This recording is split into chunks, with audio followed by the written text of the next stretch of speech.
Well, hello, folks. It is already Thursday. The week is almost over, and it's been another dry week and a warm week during the day. Nights, early mornings have still been pleasant, and of course, we're starting to have a fog problem now.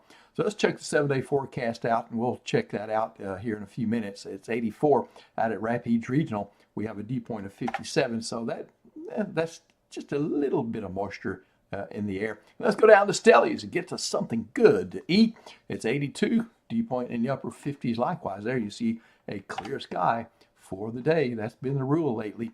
Futurecast, some changes brewing, folks. Let's check it out. This is the upper level pattern. These are cool bubbles of air, and this is the warm bubble. So this is a high pressure ridge stretching across this part of the country. We've been under the domination of that. Remember, when you have the high pressure aloft, in control of your weather pattern, usually you get less rain than normal and it's warmer than it typically is, especially during the daytime. So that's what we've had recently.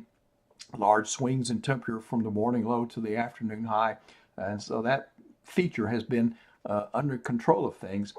Now, there's a change as we go into early next week, a big dip in the jet stream, a big cool bubble of air outbreak across out of Canada and into the western United States.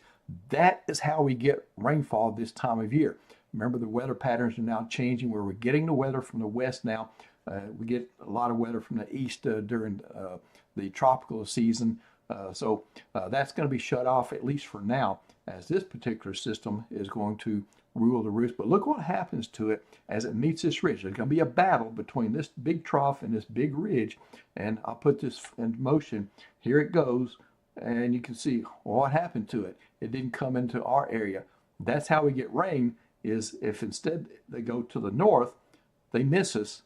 But there's a moisture surge, which will be initially coming in later next week. So it gets the moisture started, and then we have a second system. Look at the second dip by the end of next week. That is going to keep us in the rain chances, because that dip in the jet stream will help the moisture continue to come in. That's what we've been missing, is a pattern to throw moisture up into the area. So at least that first trough is going to help that, and the second one is going to help it as well. So with moisture, we have some hope for some rain. So looking ahead, warmer than normal continues, and trick, treat, or rain for Halloween. So yeah, stay with us for that 7-day in just a minute.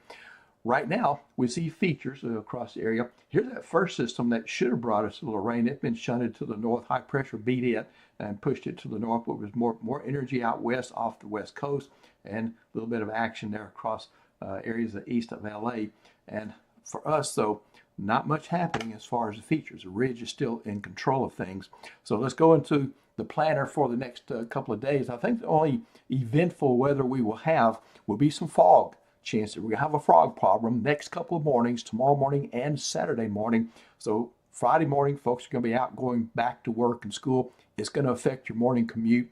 And the fog will be widespread this time, and visibilities of around a mile or even less will be fairly common. So it's one of those situations. In fact, the National Weather Service already put a fog advisory out for tomorrow morning for dangerous conditions in the fog. You get that quarter mile or less visibility. Now, that's unsafe. So if you do, slow down, be careful, and keep your headlights on low beam.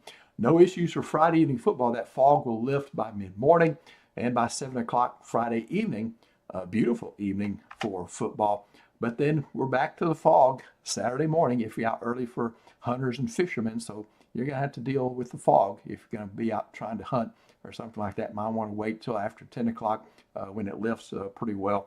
And so again, the fog goes away by mid-morning, and the rest of Saturday is fantastic. Let's check out your 7-day then to sum all this up. We've got, looks like, again, the morning fog next couple of mornings. Be warm days, 87, 88. A couple of thermometers in the area will probably hit 90 degrees. Mornings, 55, 56, 58 Sunday. A little front will come in Sunday, and I broke down and went ahead and put 10%.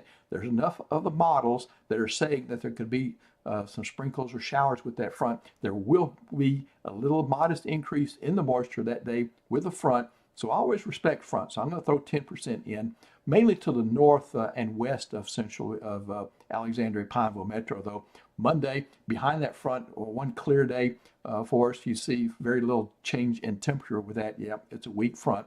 And then Tuesday, just partly cloudy, kind of waiting for Wednesday and Thursday when we finally have some rain chances, 30% on Wednesday, and some showers, maybe even some thunderstorms mixing in on Halloween. Therefore, next Thursday, I did put up the rain chances to about 50-50 on that particular day. So at least we have a chance, folks, as the old saying goes.